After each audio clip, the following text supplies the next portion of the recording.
Hey guys, Scott from Scott on the Net, and I'm here on a Friday afternoon, Toronto BJJ, with our resident black belt judo instructor, Mike Nomicus. Thanks for taking the time, buddy. My pleasure. So, as you know, I've been looking for new ideas on the website, and I'm into my jiu-jitsu game a little bit now.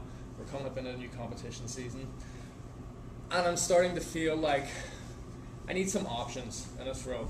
So I've been exploring a couple of shoulder throws and a couple of trip throws, but I'm having problems with the mechanics.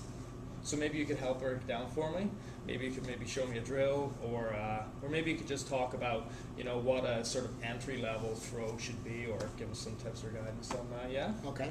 Okay. I will say this: like all the throws in judo are black belt level throws. From the very first throw you learn to the throw that becomes your favorite throw.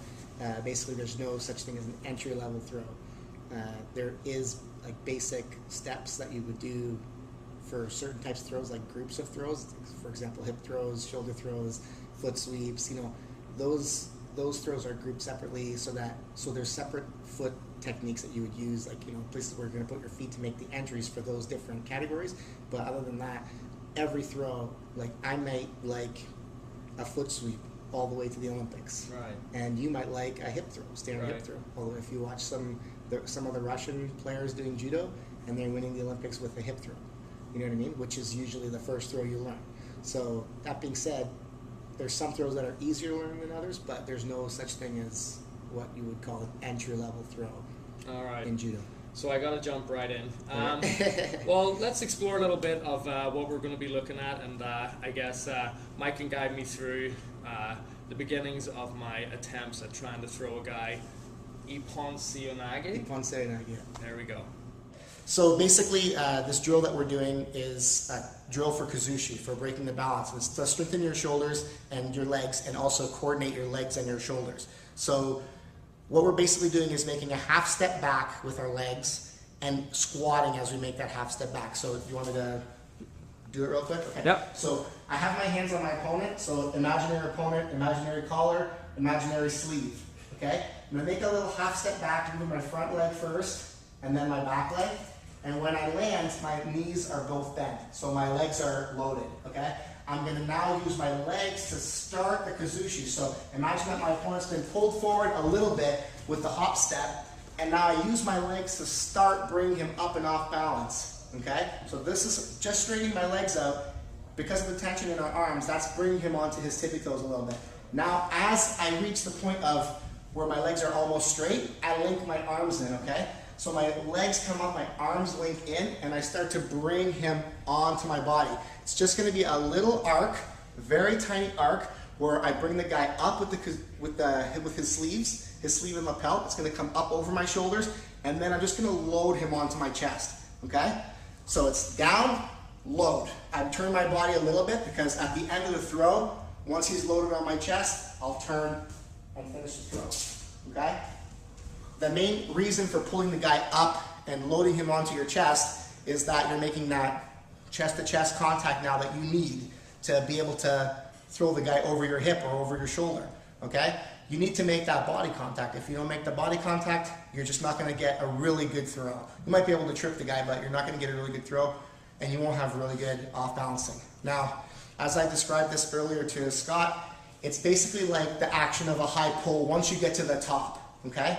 You're never pulling the guy down for Kazushi. So when I say an arc, I'm basically meaning to pull the guy up on an arc with his hands only ending above my shoulders, okay? So it would be like the same as doing like a high pull ending with the weight over onto your chest, okay? You've loaded the weight onto your chest. Same with a person, I load the weight onto my chest, and now I'm going to turn my chest. Turn my feet, we're chest to chest. When my chest is now facing the ground, if we're still chest to chest, his back is facing the ground. Does that make sense? That makes sense. Okay? So I make it chest to chest contact. When I'm actually doing the throw, when my chest is facing the ground, his back should be facing the ground. If his back is facing the ground, you gotta throw.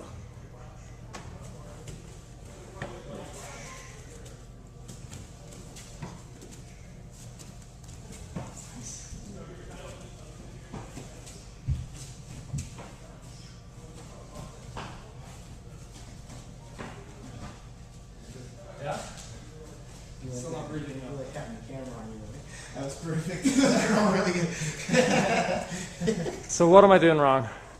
You can The hear main me. thing you were doing incorrectly on that was just like breathing pattern stuff. Like, you know, you should be kind of breathing in on the step and breathing out on the pull. So it's just like anything you do that requires some sort of exertion of energy.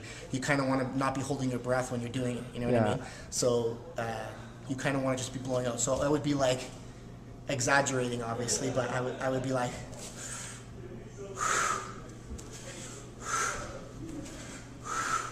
Breathing in, breathing out, you know? Yeah. Breathing in on the step, breathing out on the pull.